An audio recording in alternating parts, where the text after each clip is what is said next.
মুসল্লিয়ানি কেরাম,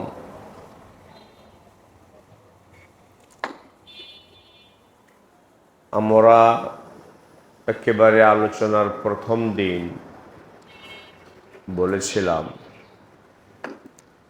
ইসলামের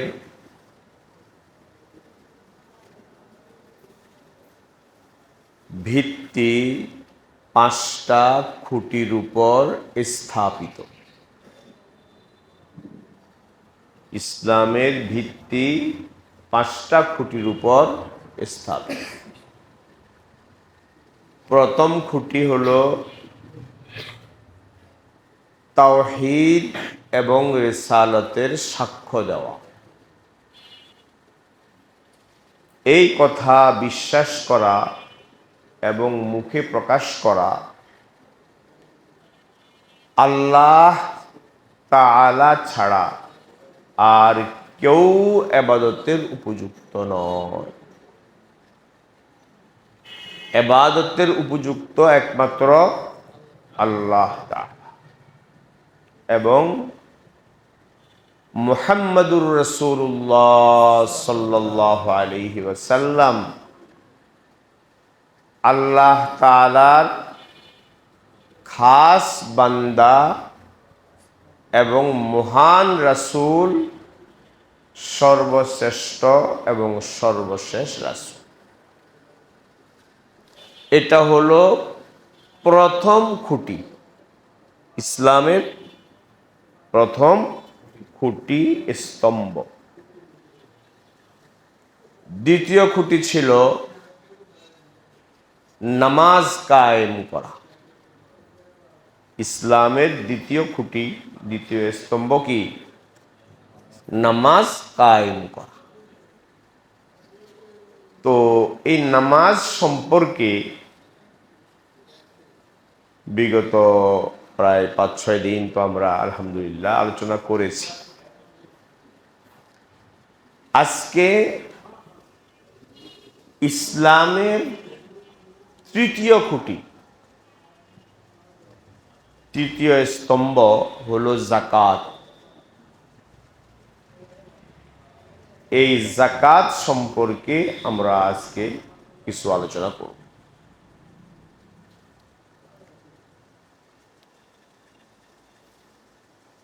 নামাজ এবং যাকাত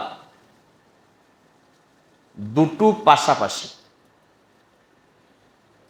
ইকামাতুস সালাহ ওয়া ইতাউজ যাকাত। কোরআন কারীমে আল্লাহ তাআলা 70-এরও অধিক স্থানে সালাত এবং যাকাত একসাথে উল্লেখ করছে। আকিমুস সালাহ ওয়া আতুজ যাকাত। সালাত কায়েম করো এবং নিয়মিত যাকাত আদায় করো। এটাই বোঝা যায় কত গুরুত্বপূর্ণ যে সালাত এবং যাকাত দুটো পাশাপাশি উল্লেখ করছেন একসাথে, এবং সেটা গুনলে 70-এরও অধিক জায়গায় পাবে একসাথে। সালাত এবং যাকাতের বিধান শুধু ইসলাম ধর্মে নয়, ইসলামের আগে যে কয়টা আসমানি ধর্ম ছিল, এ সব কয়টা আসমানি ধর্মে সালাত এবং যাকাতের বিধান ছিল। এত গুরুত্বপূর্ণ। যেমন ঈমান ছিল, ঈমানের বিধান সব ধর্মে ছিল। তাওহীদের কথা সব ধর্মে ছিল। ঠিক সালাত এবং যাকাতের বিধান পূর্ববর্তী সব ধর্মে আল্লাহ দিয়েছে। হ্যাঁ, ধরন বিভিন্ন ছিল, সেটা ভিন্ন। তো যাকাত ইসলামের একটা ফরজ বিধান। কি বিধান? ফরজ বিধান। নামাজ যেমন ফরজ বিধান, জাকাতও ফরজ বিধান। নামাজটা হলো দৈহিক ইবাদত।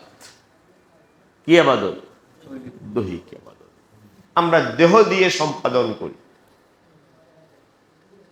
আর যাকাত হলো মালি ইবাদত,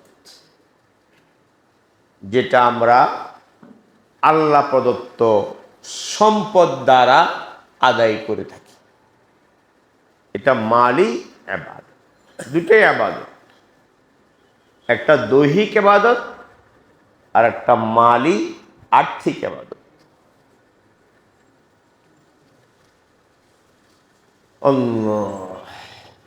এবং দুটাই ফরজ ইবাদত।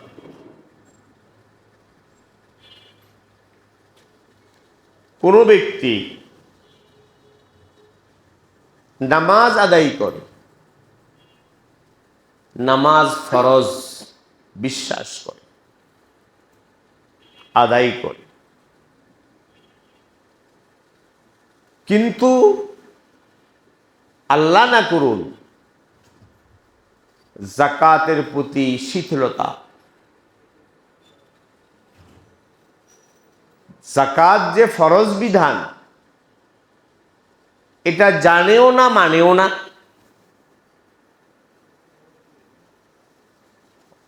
আল্লাহ না করুন হয়তো অস্বীকারও করে,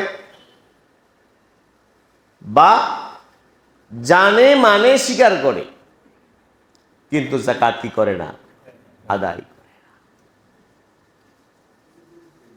তো যারা যাকাত এবং নামাজের মধ্যে ব্যবধান করে,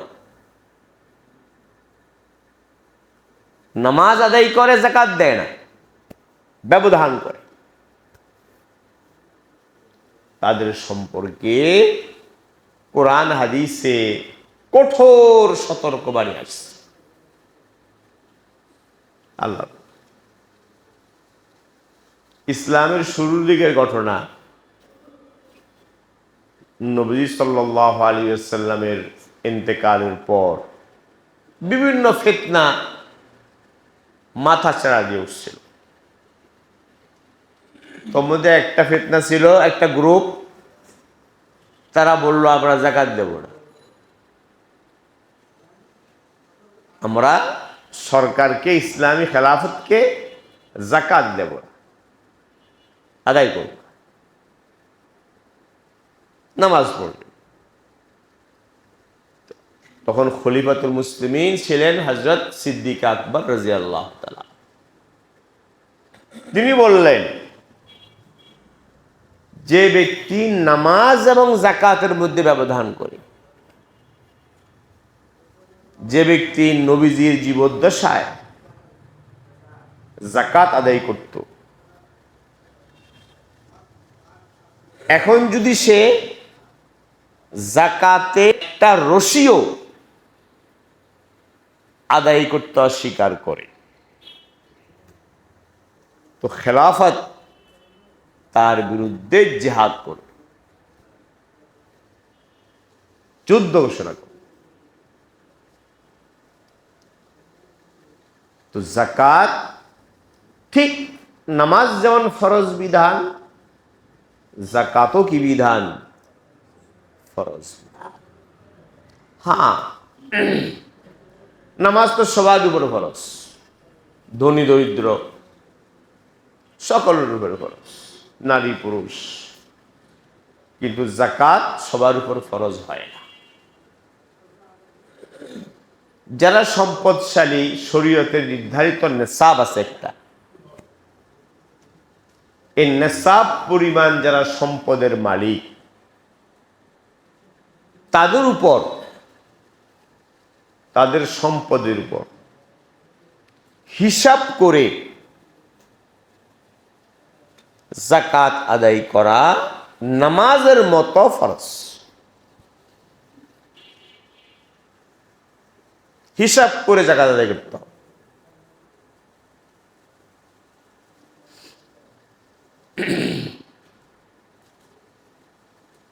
যারা যাকাত আদায় করে না, নামাজ পড়ে যাকাত আদায় করে, সম্পদের মোহ, অর্থের লিপ্সা, আমার টাকা আমি কামাইলাম, উপার্জন করলাম, আরেকজনকে দেবে কেন? এখানে ইসলামের দৃষ্টিভঙ্গি যেটা, ইসলাম যেটা বলছে, কোরআন সুন্নাহ যেটা বলছে, সেটা হলো, কোরআনে আল্লাহ বলছেন ওয়াতুহুম মিন মালিল্লাহিল্লাযী আতাক,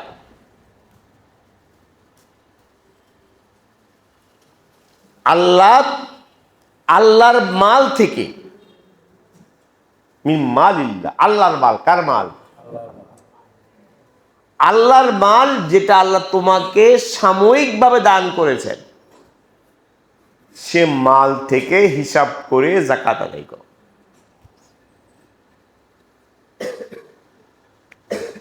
ইসলামের শিক্ষা এবং আমাদের আকীদা বিশ্বাস হলো,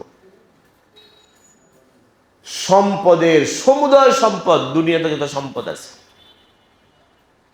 সব সম্পদের প্রকৃত মালিককে আল্লাহ তাআলা। প্রকৃত মালিকানা একমাত্র আল্লাহ। মালিকে হাকিকি একমাত্র কে? আল্লাহ। কারণ তিনিই তো গোটা বিশ্বজগতের স্রষ্টা।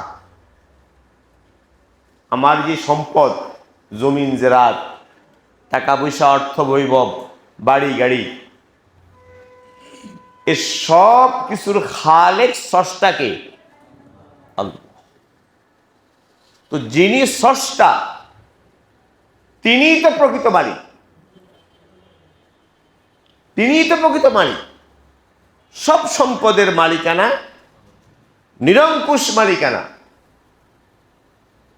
নিরঙ্কুশ মালিকানা কার? আল্লাহ। যেহেতু তিনি স্রষ্টা, আল্লাহ তাআলা দয়া পরবশ হয়ে ইহসান করে মানুষকে সাময়িক মালিকানা দান করেছে। আমাকে আপনাকে, মানুষকে কি দিয়েছেন? মালিকানা দিয়েছেন সাময়িক। সে মালিকানাটাও আমার নিজস্ব না। কার প্রদত্ত? আল্লাহ প্রদত্ত। এবং সে মালিকানাটাও সাময়িক। আপনি এখন 1000 কোটি টাকার মালিক, আপনার গাড়ি বাড়ি এটা সেটা, অর্থ বৈভব, কোনো অভাব নেই, কিন্তু দু চোখ বন্ধ, শ্বাস নেই, সাথে সাথে আপনার মালিকানা কি? শেষ। আপনি এক কড়াক্রান্তিরও কিনা মালিক না। আপনার মালিকানা সাথে সাথে শেষ। তো প্রকৃত মালিকানা তো আল্লাহ তাআলা সম্পদের, তিনি স্রষ্টা। আর তিনি দয়া পরবশ হইয়া আমাকে আপনাকে পরীক্ষা করার জন্য, কি করার জন্য? পরীক্ষা করার জন্য মালিকানা দান করছেন এবং স্বীকার করছেন, ঠিক আছে তোমার মাল। কোরআনে বিভিন্ন আয়াত আল্লাহ বলছেন, হ্যাঁ মাল তোমার, তোমার মাল থেকে আল্লাহকে দাও। এটা বড় আল্লাহর ইহসান। মাল আসল মালিক আল্লাহ, আর বোঝে তোমার মাল। এই যে তোমার মাল আমাকে যে মালিকানা দিলেন, এই মালিকানাটা আল্লাহ প্রদত্ত এবং কি সাময়িক। খেয়াল থাকবে, কাজে সম্পদের প্রকৃত মালিক কে? আল্লাহ। কাজে সম্পদ উপার্জন এবং সম্পদ ব্যয়, প্রকৃত মালিকানা যেহেতু আল্লাহর, আমার মালিকানা অবাধ নয়। কি নয়? আমার মালিকানা, আপনি মালিক, আপনার আমার মালিকানা অবাধ নয়। যা মন চায় তাই করলাম, যেভাবে ইচ্ছা উপার্জন করলাম, যে খাতে ইচ্ছা ব্যয় করলাম, না, এরকম নয়। কারণ প্রকৃত মালিক আরেকজন, আসল মালিক আরেকজন। কাজে আমার মালিকানা অবাধ নয়, আমার মালিকানা আল্লাহর মালিকানার অধীন। খেয়াল রাখবেন, কার অধীন? আল্লাহর মালিকানার অধীন। কাজে আল্লাহর শরীয়ত যেভাবে মাল উপার্জন করতে বলছে, যে খাতে ব্যয় করতে বলছে, আমি সেভাবে ব্যয় করতে বাধ্য। কথা কি বুঝতে পারছেন? মালিকানাই তো আমার না, আমাকে সাময়িক মালিকানা দিয়েছেন আমার পরীক্ষা নেওয়ার জন্য। কি করে দেখি, কি করে? সম্পদ পাইয়া কি করে? বেটাগিরি দেখায়, কর্তৃত্ব দেখায়, নাকি আনুগত্য করে, আল্লাহর হুকুম মেনে চলে? তো এই যাকাত আল্লাহ প্রদত্ত মাল থেকে আল্লাহ দিতে বলেছেন, আমার প্রদত্ত, আমি দিয়েছি, সেখান থেকে দাও। তো এই কথাটা খেয়াল রাখবেন সবসময়। সম্পদের প্রকৃত মালিকানা আল্লাহ, আমার মালিকানা সাময়িক, এবং আমার মালিকানা অবাধ নিরঙ্কুশ নয়। কাজে আমি সম্পদ উপার্জন করব আল্লাহর হুকুম মতো, এবং সম্পদ ব্যয় করব আল্লাহর হুকুম মতো। কথা বুঝতে পারছেন?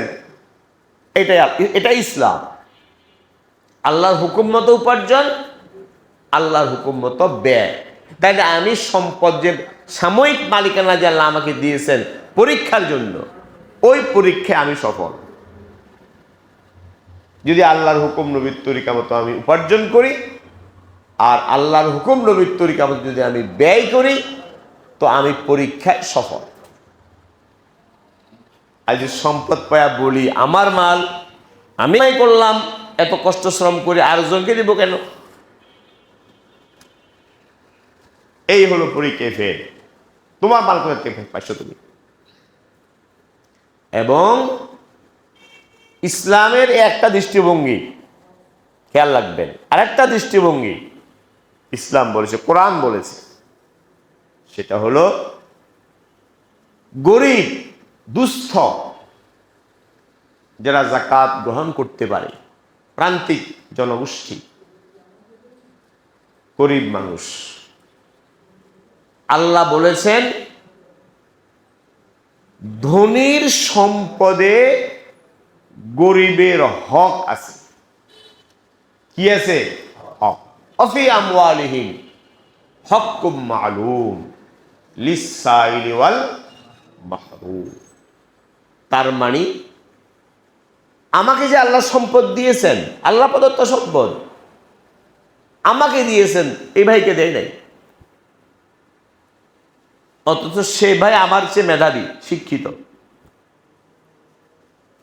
আমার চেয়ে মেধাবী, শিক্ষিত, শক্তিশালী, তাকে দেয় নেই। আমি বকলম, লেখাপড়া নেই, কিন্তু আমি ফ্যাক্টরির মালিক, কোম্পানির মালিক, আমাকে দিয়েছে। আমি দস্তখত করতে পারি না, কিন্তু আমার অধীনে চাকরি করে একেবারে উচ্চশিক্ষিত। আছে না? আছে তো? তার সম্পদ দিল কে? আল্লাহ তাআলা বলেছেন আমি তোমাকে যে সম্পদ দিয়েছি, এ সম্পদে গরিবের হক আছে। গরিবের কি আছে? হক আছে। মানে তার ন্যায্য অধিকার। কার? গরিবের ন্যায্য অধিকার আল্লাহ তাআলা ধনীর সম্পদে নির্ধারণ করে দিয়েছে। পাওনা গরিবের এটা কি? পাওনা। ধনী গরিবকে যাকাত দেওয়া, সদকাতুল ফিতর দেওয়া, বা অন্য কোনো দান খয়রাত অনুদান দেওয়া, এটা গরিবের প্রতি ধনীর কোনো এহসান, দয়া বা অনুগ্রহ নয় আদৌ। আমি গরিবকে যাকাত দিলাম, তাকে অনুগ্রহ করলাম, গরিবকে সদকাতুল ফিতর দিলাম, তাকে অনুগ্রহ করলাম, আল্লাহ বলছেন না, এটা অনুগ্রহ নয়, এটা অনুগ্রহ নয়, এটা আমি আল্লাহ কর্তৃক, যিনি সমস্ত সমুদয় সম্পদের আসল মালিক, আমি আল্লাহ কর্তৃক ধনীর সম্পদে গরিবের হক এবং ন্যায্য অধিকার আমি দিয়ে দিয়েছি। কাজে গরিবকে যাকাত দেওয়া, সদকাতুল ফিতর দেওয়া তার প্রতি দয়া বা অনুগ্রহ নয়, বরং তার হক আদায় করা। কথা কি বুঝছেন? এই দৃষ্টিভঙ্গি লালন করবেন, এটাই কোরআন বলছে। তাহলে যাকাত দিয়ে আর অহমিকা আসবে না। আরে যাকাত খোর হয় না, যাকাত খোর, যাকাত খোর, অমুক তুমুক যাকাত খোর, তুচ্ছ তাচ্ছিল্য করে। আর যে যাকাত দেয় সে অহমুখে দেখা না। যাকাত কোনো অনুগ্রহ নয়, ইহসান নয়, এটা হলো পাওনা হক গরিবের। আল্লাহ তারতম্য করে দিয়েছেন। কে করে দিয়েছেন? আপনাকে সম্পদ দিয়েছেন, যে বললাম কিছুক্ষণ আগে, অথচ আপনার শিক্ষা নাই, মেধা নাই, দস্তখত করতে পারেন না বকলম। আপনি ফ্যাক্টরির মালিক, কোম্পানির মালিক। আমি শিক্ষিত, মেধাবী, কিন্তু আমাকে দেন, আমাকে আল্লাহ গরিব বানিয়ে দিয়েছে। পরীক্ষা। এই তারতম্য করছেন কি? সম্পদ ধনীকে দিয়েছেন পরীক্ষার জন্য, আর গরিবকে দেন নাই, এটা কি জন্য? পরীক্ষার জন্য। দুটাই পরীক্ষা। সম্পদকে ধনীকে দেওয়া এটা পরীক্ষা, যে সম্পদ পেয়ে কি করে, অহংকার অহমিকায় লিপ্ত হয় না আরো বিনয়ী হয়। আর গরিবকে দিয়েছে জন্য, গরিব বানাইছে এই জন্য, দেয় না এই জন্য যাতে সে গরিব হয়ে দারিদ্রতার কারণে আল্লাহ না করুন দেখি সে ইমান হারা হয় কিনা, দরিদ্র, এই কারণে টাকা বিনিময়ে ইমান বিক্রি করে ফেলছে, খ্রিস্টান হয়ে গেছে, কাদিরি হয়ে গেছে টাকা পায়া, ইমান হারা। টাকা নাই, অর্থ নাই, এই কারণে চুরি করে, নাউজুবিল্লাহ। সে চুরি করে কি করে না, অপরাধ করে কি করে না, না ধৈর্য ধারণ করে, অর্থ নাই ধৈর্য ধারণ করবে, ইমানের উপর অটল থাকবে, নাই অর্থ কোনো সমস্যা নেই, ইমান বিক্রি করবো না। এই যে পরীক্ষা, তো সম্পদ দেয়াটাও পরীক্ষা, না দেয়াটাও কি পরীক্ষা, আল্লাহর পক্ষ থেকে ইমতিহান, পরীক্ষা। দুনিয়া জায়গাটাই পরীক্ষা। কাজে যারা সম্পদশালী তারা এই দুইটা কথা মাথায় রাখবো। একটা কথা রাখবো, সম্পদের প্রকৃত মালিক আল্লাহ তাআলা। কে? তিনি স্রষ্টা, তিনি মালিক।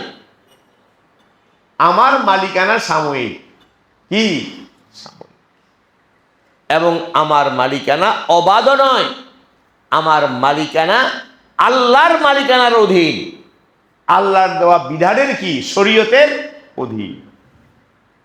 আমি আমার মন মতো উপার্জন করতে পারবো না, মন মতো ব্যয় করতে পারবো না। এই কথা মাথায় রাখবেন। দ্বিতীয় কথা মাথায় রাখবেন, এটা কোরআন সুন্নাহ। দ্বিতীয় কথা মাথায় রাখবেন, ধনীরা যে যাকাত দেওয়া, সদকাতুল ফিতর দেওয়া, আরো ওয়াজিব হক যেগুলো আছে সম্পদের আদায় করা, এটা গরিবের প্রতি অনুগ্রহ নয়, দয়া নয়,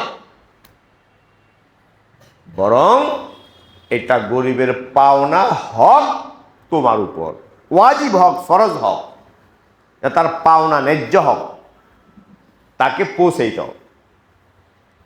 এই কথাটা খেয়াল রাখি, তাহলে যাকাত আদায় করতে কি হবে? সহজ হবে ইনশাআল্লাহ। এবং যাকাতের মধ্যে যাকাত আদায় করার হিম্মত হবে, অর্থের লোভ, দুনিয়ার লিপ্সা কমবে। এই অর্থের লোভের কারণে তো কি দিতে পারে না, যাকাত দিতে পারে না। বলে কামাই করলাম আমি আরো জনকে দিয়ে দেব, আমার হাড় ভাঙ্গা পয়সা আরেকজন নিয়ে যাবে, এই না, যেটাই হোক আল্লাহ আমাকে দিয়েছে। তো ভাই, যাকাত এটা ইবাদত। কি এটা? ইবাদত। খবরদার, এটা ইবাদত। এটা কোনো ট্যাক্স, কোনো শুল্ক, কোনো কর, আর্থিক জরিমানা নয়। নাউজুবিল্লাহ মিন যালিক। এটা কোনো আর্থিক কি নয়, জরিমানা নয়, এটা ফরজ ইবাদত, ফরজ ইবাদত। নামাজ যেমন ইবাদত, ঠিক যাকাতটাও কি একটা ইবাদত। এর মাধ্যমে আল্লাহর নৈকট্য, আল্লাহর সন্তুষ্টি অর্জিত।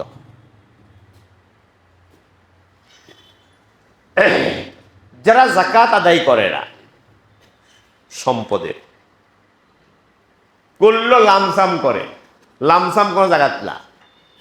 যাকাত আদায় করতে হবে হিসাব করে এবং নিয়মিত দিতে হবে। এক বছর দিলাম, আরেক বছর দিলাম না, এরকম না। এটা ফরজ হক। যারা যাকাত আদায় করে না তাদের ব্যাপারে কোরআনে সুন্নায়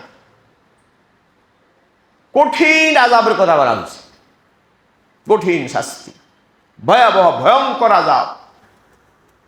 যে আযাব বরদাস্ত করার মতো শক্তি কারণে।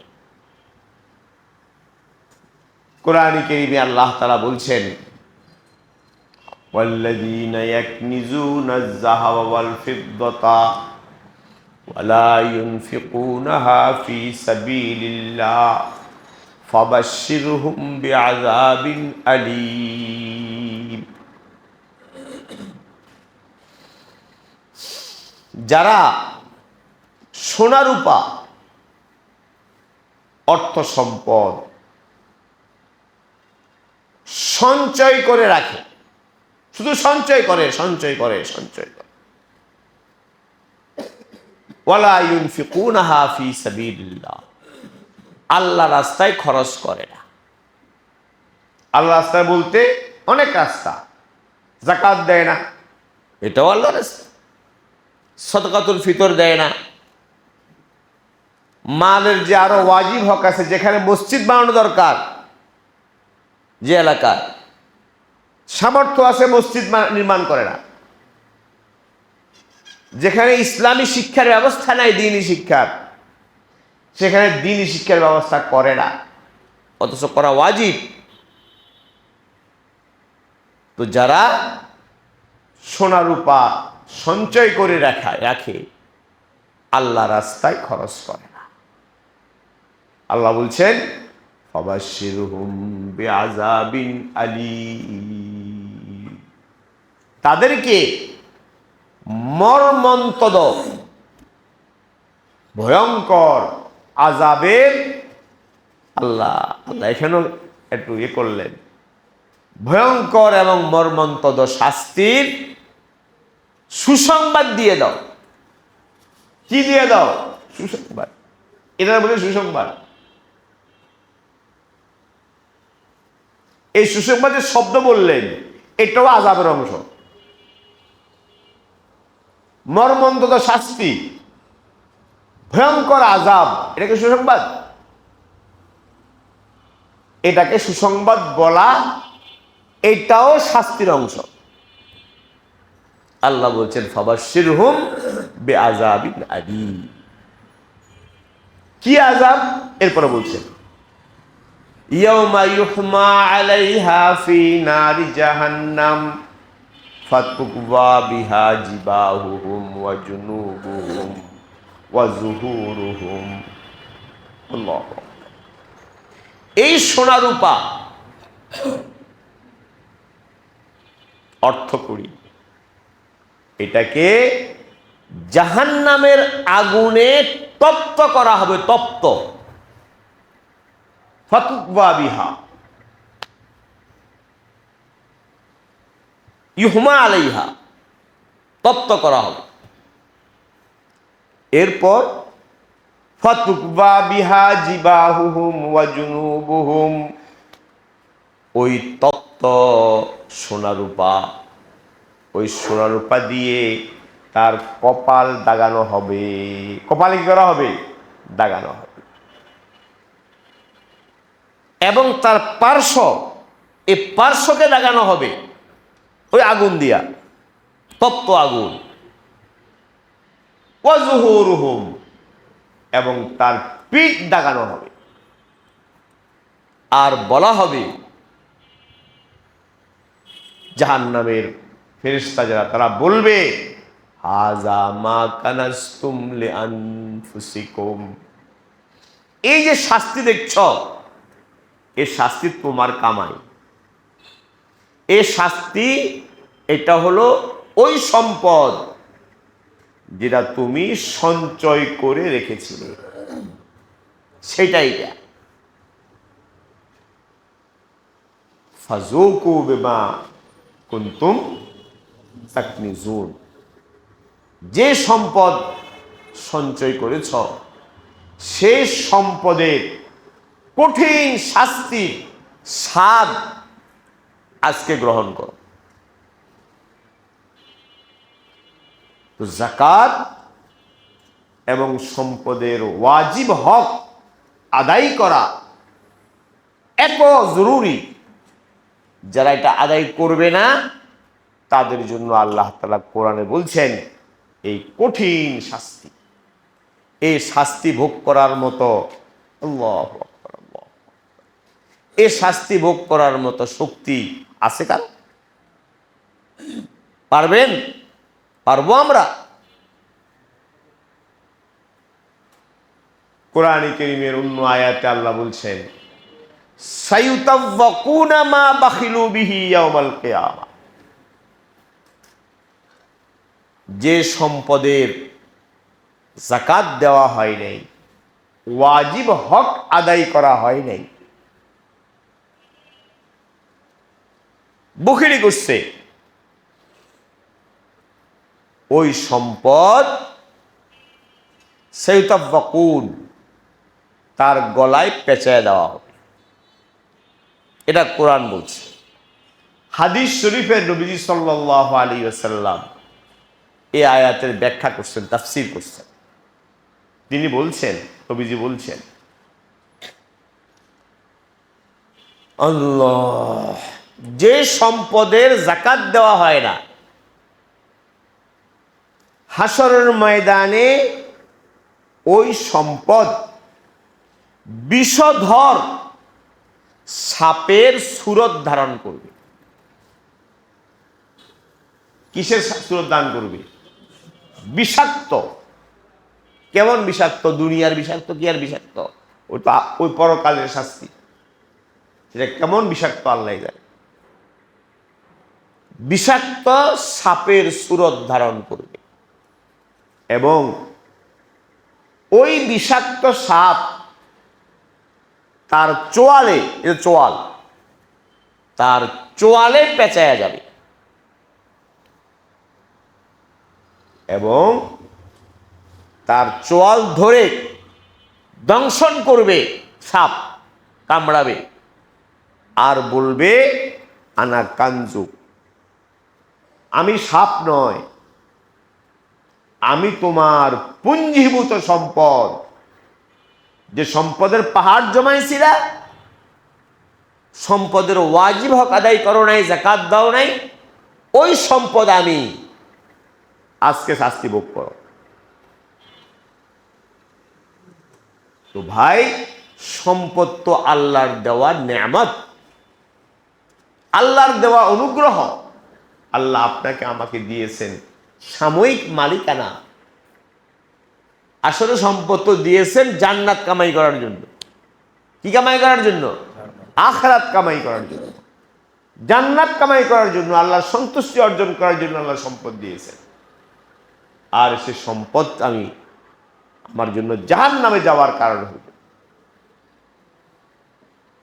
এই জন্য যারা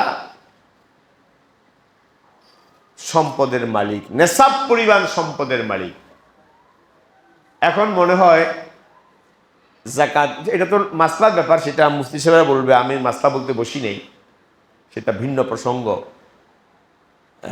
যদি কারোর কাছে আমার মনে হয় কত টাকা লাগে রূপা হিসাবে এখন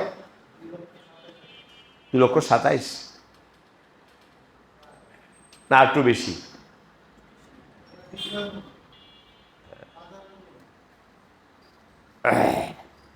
তো 2,27,000 বলছেন মুফতি সাহেব আজকালকের বাজারের মূল্যে। যার কাছে সম্পদ আছে 2,27,000, কম বেশ হতে পারে, আমার জানা নেই পুরা। তো ঋণ বাদ দিয়া প্রয়োজন অতিরিক্ত যদি কারো কাছে এই 2,27,000 টাকা বা তার থাকে, ক্যাশ টাকা থাকে বা ক্যাশ টাকা নেই, ব্যবসার মাল আছে, সোনার রূপা আছে, প্রয়োজন অতিরিক্ত ঋণ বাদ দিয়ে তার উপরে যাকাত ফরজ। হিসাব করে যাকাত দিতে হবে। কত? শতকরা কত? 2.5 টাকা। শতকরা 2.5 টাকা। দেখেন কত লোকের উপর যাকাত ফরজ। সবাই তো মনে করে না আমি তো গরিব মানুষ, যাকাত তো দিবে কেডা? যে গাড়ি হাঁকা 3 কোটি টাকার, হে না। এখন দেখেন কত লোকের উপর, কত মা বোনের উপর যাকাত ফরজ। বহু মহিলা আছে যাকাত ফরজ খবর নেই। যাকাত ফরজ হতে খুব ঢের মালিক, সম্পদের মালিক হইতে হবে না, এরকম না। এটা নেশাব আছে, সে নেশাব পরিমাণ হলে যাকাত ফরজ। হ্যাঁ, যার বেশি আছে বেশি দিবে, কম আছে কম দিবে। সতর্ক হই, সাবধান থাকি, হিসাব করি যে আমার উপর যাকাত ফরজ কিনা। এই জন্য যাকাত হিসাব করে আদায় করি, এবং যাকাত আদায় করলে অনেক লাভ। দুনিয়ার লাভ তো আছেই, আখিরাতের লাভও অফুরন্ত।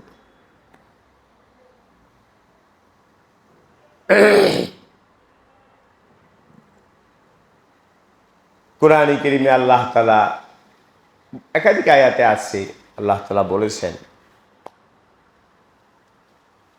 যে আল্লাহকে আল্লাহর রাস্তায় দান করা, যাকাত দেওয়া, সদকাতুল ফিতর দেওয়া, মসজিদে নির্মাণে দেওয়া, অন্য ভালো কাজে দান করা, এতিম গরিব মিসকিনকে দেওয়া, যত ভালো কাজ আছে, এই ভালো কাজে দান করাকে আল্লাহ বলেছেন আল্লাহকে করজ দেওয়া। দেখেন বিষয়টা কেমন। আমি দিচ্ছি যাকাত, আর আল্লাহ বলছে আমার কি দিচ্ছে? করজ দিচ্ছে। মানজাল্লাযী ইউকরিজুল্লাহ কারজান হাসানা, এরকম নেই আয়াত। মানজাল্লাযী ইউকরিজুল্লাহ কারজান হাসানা ফায়ুযাইফু লাহু আযআফান কাসীরা। যে আল্লাহকে করজ দেয়, উত্তম করজ দেয়।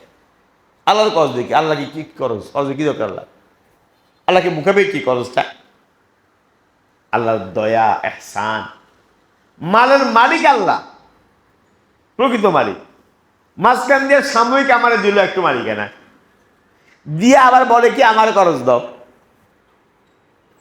আমারে কি দাও? করজ দাও।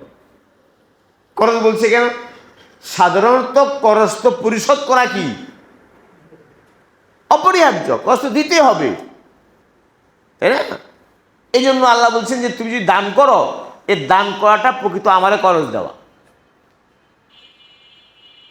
মানে তুমি যে আমাকে দান করো, গরিবকে দান করো, যাকাত দাও, সদকা দাও, তার মানে তুমি আমারে করজ দিলা।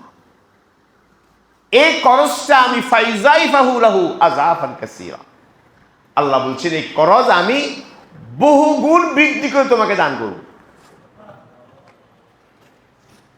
কোরআনে আল্লাহ বলছে। আচ্ছা, আমরাও তো করি। এই যে এখন সামনে ঈদ আসতেছে, তো ঈদের সময় দেখেন না অনেকে বাচ্চাদের কি দেয়, কি বলে এটাকে? সারা না, অন্য শব্দ তো আছে ঈদের। হ্যাঁ, না রে, বোনাস না, বাচ্চাদেরকে দেয় না, নিজের আপন ছেলে মেয়েদেরকে ঈদের সালামি, বলুক সালামি। তো ঈদের সালামি দেয় না, শব্দটা এরকম না, একটা সুন্দর শব্দ আছে। যাই হোক, আমার খেয়াল আসতেছে না। তো মনে করেন আপনি আপনার ছেলে মেয়েকে দিলেন, আপনার ছেলেকে দিলেন, ঈদের সময়, ঈদের দিন খুশি, 1000 টাকা দিলেন। আপনার অবুঝ ছেলে, তারা টাকা দিলেন, কসকসে টাকা, নতুন টাকা দিলেন, দিয়া বললেন কি, আব্বু তোমার তুমি তো 1000 টাকার মালিক, তুমি তো 1000 টাকার কি মালিক, তো আমার একটু দাও না, আমার একটু দাও।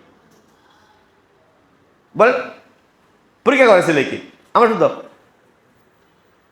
তো এখন ছেলে যদি খুশি কইরা তার ওখান থেকে একটু কাকে দিয়ে দেয়, আব্বাকে দিয়ে দেয়, আব্বা আরো খুশি হয় না?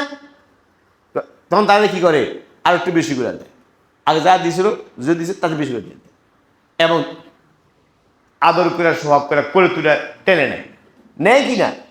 তো আল্লাহ তো ওইটাই করলো, আল্লাহ তো ওইটাই করলো। মাল আল্লাহ, মালিক আল্লাহ, মালের স্রষ্টা আল্লাহ। আমার সাময়িক দিয়েছে কয়দিনের জন্য, দিয়া বলে আমারে খরচ দাও।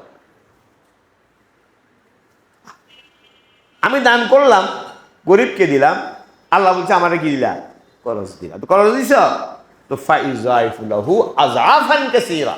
ভাষাটা কি, একথা বলে নাই যে 70 গুণ বাড়াই দেবো, 700 গুণ বাড়াই দেবো, এটা বলে নাই। কি বলছে, ফাইজাইফুলাহু আযআফান কাসীরা, তাকে আমি ডবল ডবল রিডবল আমি তাকে দান করব। আল্লাহ, তো যাকাতের ফজিলত তো এত, আল্লাহ এটা আল্লাহ পরীক্ষা। একটা কি আয়াত আছে সূরা বাকারাতে, মাসালুল লাযীনা ইউনফিকুনা আমওয়ালাহুম ফিস সাবিলিল্লাহ কামাসালি হাব্বাতি। আল্লাহ বলছেন, যারা আল্লাহর রাস্তায় খরচ করে, দান করে, যাকাত দেয়, সদকা দেয়, নফল দান খয়রাত করে,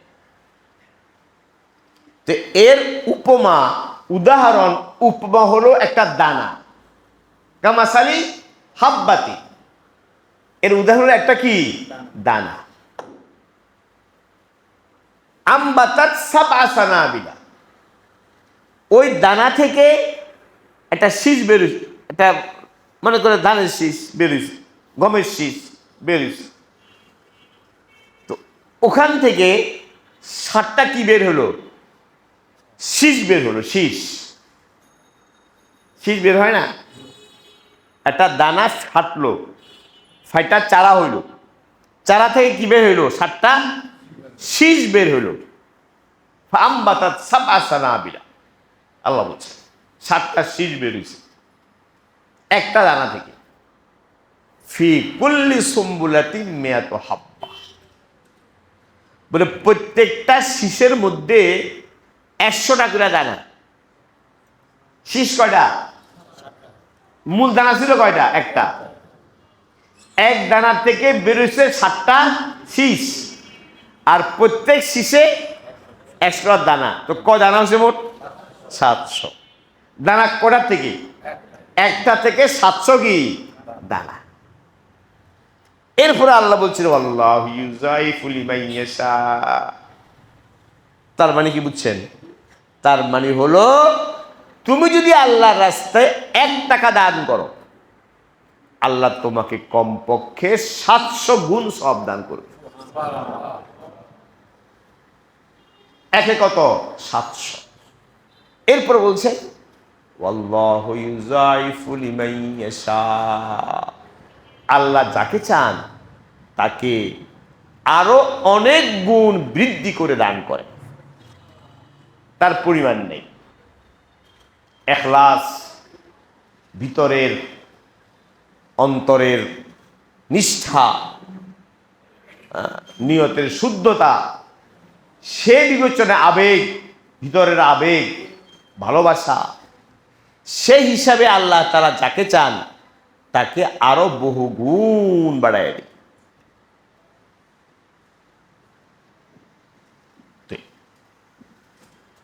সবাই হিম্মত করি, ইনশাআল্লাহ আমরা যাদের উপর যাকাত ফরজ হয়ে গেছে ওলামায়ে কেরাম এই মাদ্রাসায় আছে, এখানেও কিছু ওলামায়ে কেরাম আছে, জিজ্ঞাসা করবেন আপনার সম্পদের বিবরণ দিয়ে যে আপনি নেশাব পরিমাণের মালিক কিনা।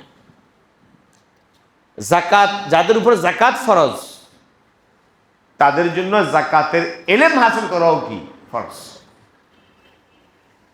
জাকাত দিবে কেমনি?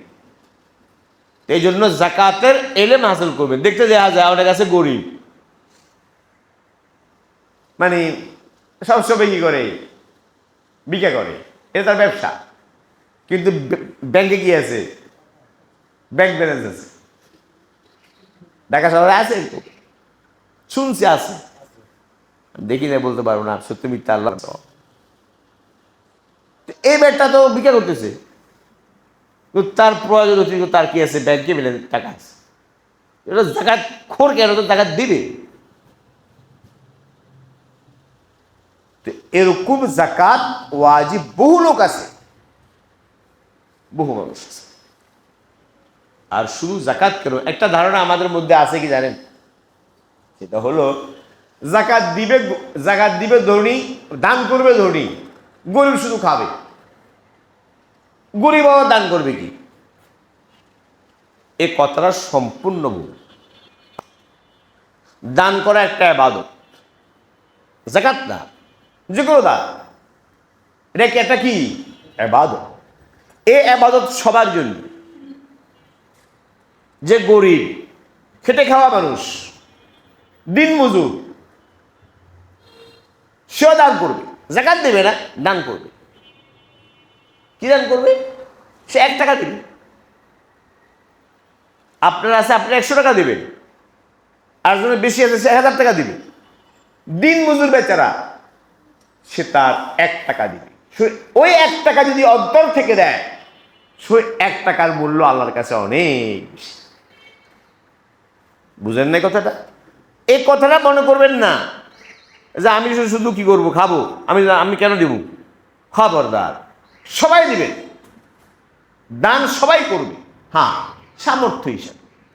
আল্লাহ যাকে যে পরিমাণ চায়, আর জাকাত ফরজ না সবার উপরে, ঠিক আছে, নফল দান তো সবাই করতে পারে।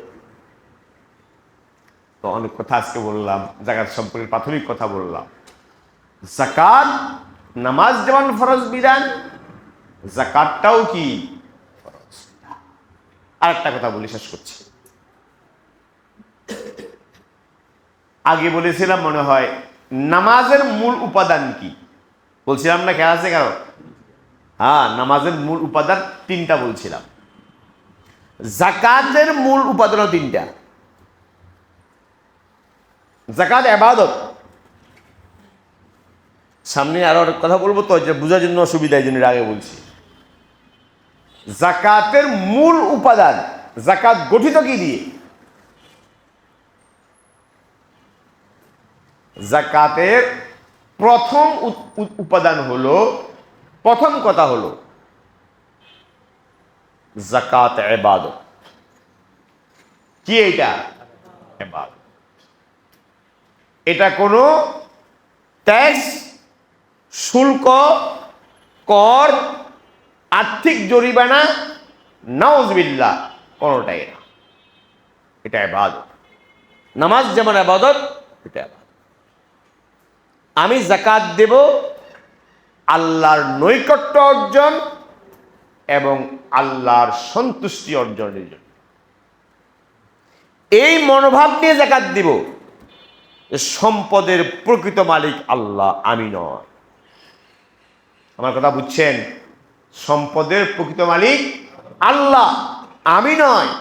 আমার মালিকানা আল্লাহ প্রদত্ত, সাময়িক এবং অবাধ নয়, শরীয়তের গণ্ডির অধীন। এটা হলো জাকাতের প্রথম কথা। জাকাতের মূল উপাদান এটা।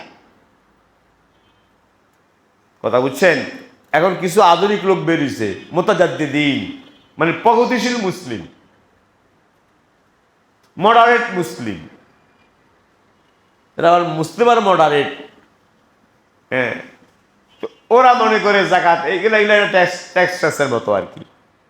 এটা ট্যাক্স, সরকার যেমন ট্যাক্স নেয়, তো আল্লাহও কি নেয়? ট্যাক্স নেয়, শুল্ক নেয়, কর নেয়। সি সি নাউজুবিল্লাহ মিন যালিক, কিচ্ছু না, সব ফাও কথা। যাকাত ইবাদত, কি এটা? মহান ইবাদত। এবং যাকাত দেওয়ার সময় ভিতরের মনোভাব থাকবে কি? কি বলছি? যাকাতের সম্পদের প্রকৃত মালিক আল্লাহ। যাকাত আদায় করার সময় ভিতরে এই মনোভাব রাখবেন, আমি যাকাত মূল মালিক না, মূল মালিক কে? আল্লাহ। আল্লাহ তাআলা মেহেরবানি করে দয়া পরবশ হয়ে আমাকে সাময়িক মালিকানা দান করে। সে মালিকানাটাও আমার অবাধ নয়, নিরঙ্কুশ নয়। আমার এই মালিকানা শরীয়তের অনুগামী। কথা কি বুঝছেন? এই মনোভাব নিয়ে আল্লাহর সন্তুষ্টি এবং আল্লাহর নৈকট্য অর্জনের উদ্দেশ্যে যাকাত দেওয়া, এটা ইবাদত। যাকাতের মূল কথা, মূল উপাদান হলো যাকাত কি? ইবাদত। খেয়াল থাকবে কথাটা, খুবই গুরুত্বপূর্ণ কথা, এটা খেয়াল রাখবে। তালেব ইলম ভাইরা খেয়াল রাখবা। দ্বিতীয় কথা হলো, যাকাতের দ্বিতীয় উপাদান হলো যাকাত একটা চারিত্রিক উৎকর্ষতা, আখলাকি ফরিজা। যাকাতের মাধ্যমে গরিব, অসহায়, দুস্থ, প্রান্তিক জনগোষ্ঠীর প্রতি সহায়তা, সহযোগিতা, সহমর্মিতা, এই যে উত্তম আখলাক, এটা আখলাক না? অন্য ভাইকে প্রতি কি করা, অনুগ্রহ করাটা আখলাক না? এই উত্তম আখলাক। যাকাতটা কি? উত্তম আখলাক, হোসনে খুলুক। গরিব, এতিম, মিসকিন, অসহায়, দুস্থ, এই মানবতার প্রতি দয়া, মায়া, অনুগ্রহ, এটা একটা উত্তম চরিত্র, উত্তম আখলাক। যাকাতের মধ্যে দ্বিতীয় যে উপাদান যাকাতের, সেটা হলো চারিত্রিক উৎকর্ষতা। কি বললাম? চারিত্রিক উৎকর্ষতা।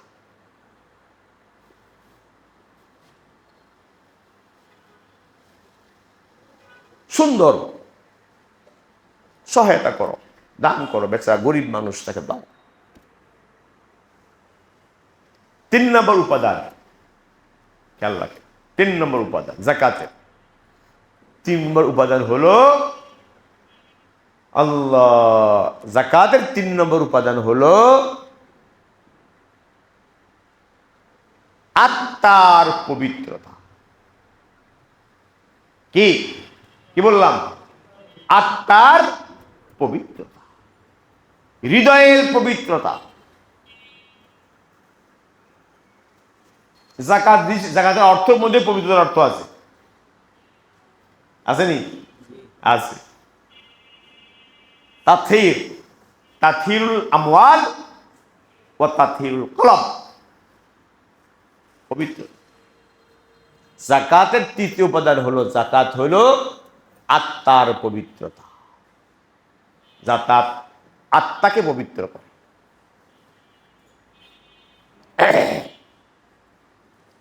অর্থলিপ্সা, অর্থমোহ, কৃপণতা,